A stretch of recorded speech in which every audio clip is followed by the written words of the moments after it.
소개 감사합니다. 저는 인제대학교 일산백병원 산부인과의 고장입니다. 부인 중에 아파트를 맡고 있습니다만 산과 선생님들 오늘 만나게 돼서 정말 기쁘게 생각합니다. 제가 오늘 맡은 분야는 서비컬 캔서를 임산부들에게 적용했을 때 어떻게 설명을 해야 될지를 좀 정리를 해 보았습니다. 임산부들에게 암 환자는 미국에서 1,000명의 임산부들 중에서 1명 정도의 비율로 발생한다고 합니다. 15 세에서 34 세의 올드 에이지, 그때 그 시기에 보면은 미국에서의 가장 사망률이 높은 원인 중에 암이 들어가 있고요. 뭐 말리건트 멜라노마나 브레스트 캔서, 류케미아, CNS 튜머 등등의 여러 가지 원인을 포함해서 서비컬 캔서는 주요 원인 중에 하나입니다. 밑에 도표에서 보시면 알겠지만 2천 명 중에서 1명꼴, 10,000명 중에서 1명꼴로 전 세계적으로 서비컬 캔서가 있는 것으로 알려져 있습니다. 자, 그렇다면 이걸 치료를 할 것이냐 말 것이냐의 개념은 아니겠죠. 일단 치료는 해야 되겠는데, 치료를 그러면 아기를 생각해서 좀 딜레이 시킬 것인가 말 것인가에 대한 이야기가 이제 나와야 될 것입니다. 목표는 다음과 것 같습니다. 임산부들에게 이제 환자니까 서비컬 캔서에 대한 치료를 제대로 해야 되는 게 중요한 목적이 되겠죠. 근데 또 컨트로버시가 있는 것은 악입니다. 그러니까 이제 해서는 안 된다는 거죠. 그러니까 해를 최소화시키면서 해야 되기 때문에 그게 이제 딜레마가 되겠습니다. 그래서 사실 서비컬 스크리닝이 더 중요하다고 하겠습니다. 암이 아니기를 바라고, 그리고 또 그것을 확실하게 진단한 다음에 분만한 다음에 프리인베이시브 디지즈 상태에서 치료를 하는 것이 가장 좋은 방법이라고 할 수 있겠습니다. 자, 그렇다면 프리인베시브 디지즈를 먼저 설명을 드려야 될 것입니다. CIN에 대해서 먼저 말씀드리면요. NCI에 따르면은 서비컬 캔서의 2% 정도가 임산부들에게 서비컬 캔서가 발생한다고 얘기하고 있는데요. 프리인베시브 디지즈라고 하는 CIN의 경우에는 그것보다 빈도가 훨씬 더 높습니다. 게다가 이제 임산부들 중에서 한 5% 정도는 에브노멀 팝스미어나 아니면 HPV의 리절트가 양성이 나오는 경우가 있다고 얘기하고 있습니다. 일단 임산부들에게는 엔도서비컬 큐레티지는 하지 않는 것으로 되어 있고요. 브러쉬는 가능하다고 되어 있습니다. 그리고 가장 문제가 되는 것은 에이티피컬 그랜듈라 셀입니다. 이것은 엔도서빅스에서 주로 생기기 때문에 엔도 서비스를 바이옵시를 하기 전에는 알 수가 없죠. 그래서 폴스 포지티브 네거티브 레이트가 임산부에 의해 임신으로 인해서 더 높아진다는 게 특징입니다. 뭐 데시듀얼 리액션이나 그랜듈라 하이퍼플라지아나 아리아스텔라 리액션 등등에 의해서 폴스 포지티브 레이트가 증가하고요. 그 대신 또 한 가지는 또 엔도서비컬 큐레티지나 아니면 샘플링을 못하기 때문에 폴스 네거티브 레이트도 또 높아진다는 게 특징입니다. 자, 그다음에 콜포스코피를 얘기 드리면 사이톨로지나 HPV가 만약에 인디케이션이 된다면은 그때는 할 수 있습니다. 그리고 바이옵시도 해도 됩니다. 하지만 이제 브리딩이 문제이기 때문에 브리딩이 있을 경우에는 직접 이렇게 눌러주거나 아니면 먼셀이나 아니면 실버 니트라이트 용액을 사용할 수 있겠고요. 정말 필요할 때는 이제 수저 꿰매야 되는 거죠. 그렇게 해서라도 케어가 됩니다. 그렇기 때문에 바이옵시 가능하다고 얘기할 수 있겠습니다. 만약에 CIN2, 3, CIS까지 해서 프리인베시브 디지즈일 때, 그럴 때에는 콜포스코피로 이것이 이제 완전히 암이 아니라는 것이 진단이 된다면은 그 이후에 이제 12주 간격으로, 3개월 간격으로 사이톨로지나 콜포스코피를 계속 리피트하면서 분만할 때까지 지켜볼 수가 있겠습니다. 그 근거로서 또 얘기하고 있는 게 있는데, 비임산부에 비해서 임산부의 경우는 나중에 분만하고 나서 6개월이 지나서 70% 정도는 저절로 스폰테니어스 리그레션이 된다는 이야기가 있습니다. 그 다음 이제 리코니제이션이 가능한가를 보겠습니다. 만약에 캔서가 의심된다면 그것을 익스크루드 시키기 위해서라도 해야 된다고 되어 있고요.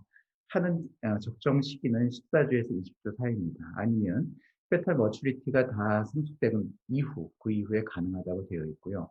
만약에 이제 리스크는 물론 있습니다. 브리딩이나 피아로인이나 인펙션, 뭐 아보션, 프레텀 레이버, 프레그넌시 로스 모든 그 리스크는 있을 수 있는데 리코니제이션이나 아니면 콜드 나이프 코니제이션 바이옵시가 전부 컴플리케이션은 비슷한 것으로 되어 있습니다.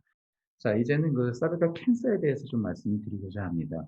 아까 얘기 드린 대로 한 1% 정도 된다고 했습니다만 그 환자들이 대부분 스테이지 1이고 그 중에서도 1B에 대부분 해당됩니다. 임산부들은 스테이지나 디그리가 전부 언더 에스티메이트 되는 게 특징입니다. 그럼에도 불구하고 임신으로 인해서 서바이벌 레이트가 더 올라가지는 않는 것 같습니다. 비임산부가 82%의 서바이벌 레이트를 가지고 있는데 비해서 오버올 서바이벌 레이트가 일단 그 임산부들은 80% 정도 되거든요. 그러니까 거의 차이가 없다고 볼 수 있죠. 일단 인베이시브 서비컬 캔서가 진단되고 나서는 스테이징 스터디가 필요합니다. 가장 문제가 되는 것은 스테이징 스터디 중에서 라디올로직 도스죠. 그래서 MRI를 찍는 것을 더 권고하고 있습니다만 어쩔 수 없이 CT가 필요한 경우도 있을 수 있습니다. 그렇죠? 그래서 이 라디올로직 도스를 보면은 물론 뭐 체스트 엑스레이 우리가 심플 찍는 거에 비하면은 1000배에서 2000배 정도 됩니다. 하지만은 1라드, 2라드 정도입니다. 1cm 그레이, 2cm 그레이 정도 되는 정도라서 진단을 위해서는 꼭 필요하다는 겁니다. 뜻밖의 발리움밀이라든지 아니면 뭐 시스트 유레스로그램 같은 것은 좀 빈도가 더 높은 것으로 되어 있고요. 여기서는 설명을 안 했습니다만 펫CT는 이 보통 일반적인 CT에 비해서 한 2.5배에서 한 4배 정도를 생각하시면 될 것 같습니다. 자, 임산부들에게 그다음 어떻게 해야 될 것인가? 아까 설명을 드렸지만은 목표는 뭐 캔서 케어, 잘 치료해야 된다는 거하고 아기한테는 가능한 해를 주지 않는 거. 그 두 가지의 그 조건을 잘 맞춰야 되겠습니다. 피고 스테이징을 보면은 2018년도에 저희 피고 스테이징이 바뀌었습니다. 우선 1B가 뭐 4cm 이하 이상으로 구분되던 것이 이제 2cm, 4cm로 해서 좀 더 세분화되었고요. 스테이지 3가 림프노드가 원래 피고 스테이징에 들어가지 않았었는데 3C라는 한 항목을 만들어서 림프노드 메타스타시스를 포함하게 되었죠. 그리고 또 한 가지는 그 전까지는 클리니컬 스테이징이었는데 이제는 서지컬 스테이징으로 바꾸게 되었습니다. 저희가 지금 임산부들을 위한 서지컬 캔서를 구분했을 때는 다음과 같이 이렇게 나눌 수 있을 것 같습니다. 프레인베이시브 CIN 그룹하고요. 인베이시브 그룹 중에서는 1A1과 1A2, 1B를 하나로 묶고 그 다음에 어드밴스드를 이렇게 셋으로 나눌 수 있겠는데요. 일단은 1A1과 어드밴스드는 뭐 어차피 치료 방법은 거의 정해져 있는 것 같고요. 항상 문제가 되는 거는 스테이지 1A2와 1B에서 어떻게 할 것인가에 대한 고민입니다. 자, 그거에 대해서 CIN은 부인종양학회 가이드라인이 2012년도에 형성이 되고 그 다음부터 이제 업데이트가 되고 있지만은 임산부에 대해서는 업데이트가 아직은 없는 것 같습니다. 그래서 저희 부인종양학회의 그 가이드라인을 제가 좀 정리해 봤습니다. 아스코스나 로우실인 경우에는 비임산부와 같이 추가 검사를 하면 되겠고요. 아까 얘기한 대로 엔도서비컬 큐레티즈는 하지 않는 것이 좋겠고 분만한 이후에 6주까지는 질 확대경 검사를 연기를 시켜도 좋습니다. 할실이라고 나왔을 때에는 이제 질 확대경 검사도 할 수 있고 조직 검사도 암을 익스트랙트 시키기 위해서 꼭 해야 됩니다. 그리고 CIN2, 3 고등 병변만 확인이 된다면, 그러니까 인베이시브 캔서가 아니라면 분만 후까지 연기할 수도 있겠다라고 얘기를 하고 있습니다. 그 다음에 이제 스테이지 1A 1 그룹에서 스코머셀 카시노마에 대해서는 NCCN 가이드라인 2020년도를 기준으로 해서 제가 잡겠습니다. 이거는 그냥 코니제이션이나 아니면 라디컬 트래키오토미도 가능하다는 얘기인데 이거는 이제 임산부들의 얘기가 아니고 임신을 원하는 여성들에 대한 하고 있는 거고요. 그 임산부들에 대해서는 일단 코니제이션으로서도 가능한 시기라고 얘기할 수 있겠습니다. 그렇지만은 페탈 로스나 아니면 트랜스퓨전이 리스크가 좀 높아진다는 것을 카운셀링을 꼭 해줘야 되고요. 세컨드 트라이메스터 때는 10% 이하로 이제 페탈 로스가 있다고 하지만은 서드 트라이메스터 때는 그렇게 큰 차이가 없는 것으로 얘기하고 있습니다. 그리고 마터널 페탈 모빌리티 면에서 봤을 때 코니제이션 이후에 리지듀얼 매스가 있는 경우가 있기 때문에 나중에 코니제이션 이후에도 콜포스코피나 아니면 사이톨로지 계속 팔로우업을 해줘야 되고요. 분만하고 나서는 히스테렉토미도 고려해 봐야 되겠습니다. 아데노카시노마 항상 문제죠. 아데노카시노마 엔도서비컬 타입이라고 제가 얘기 드렸죠. 그래서 아데노카시노마 인사이트를 포함해서 스테이지 1A까지는, 1A1까지는 리섹션 마진이 만약에 네가티브 나왔으면 그냥 지켜볼 수 있습니다만 포지티브 마진이 나왔다면 인베이시브 디지즈가 어디 숨어 있을 가능성도 완전 배제는 못합니다. 그래서 카운셀링을 해줘야 될 것입니다. 그리고 여러 가지 베너핏을 생각하고 리스크를 생각해서 매니지먼트를 선택해야 될 겁니다. 다음은 이제 스테이지 1A to 1B 가장 골치 아픈 곳이라고 얘기했죠. 그래서 이 분야를 좀 설명을 드리면은 20주 전과 후 일단 나눌 수 있겠습니다. 20주 전이라고 한다면은 갈 길이 아직 멉니다. 그렇기 때문에 사실 터미네이션을 일단 권고를 하고 있습니다. 그리고 나서의 이제 바로 이미디어트 트리트먼트, 그러니까 라디칼 히스테렉토미를 하든지 아니면은 라디에이션 세라피를 하든지 시행하는 것으로 되어 있고요.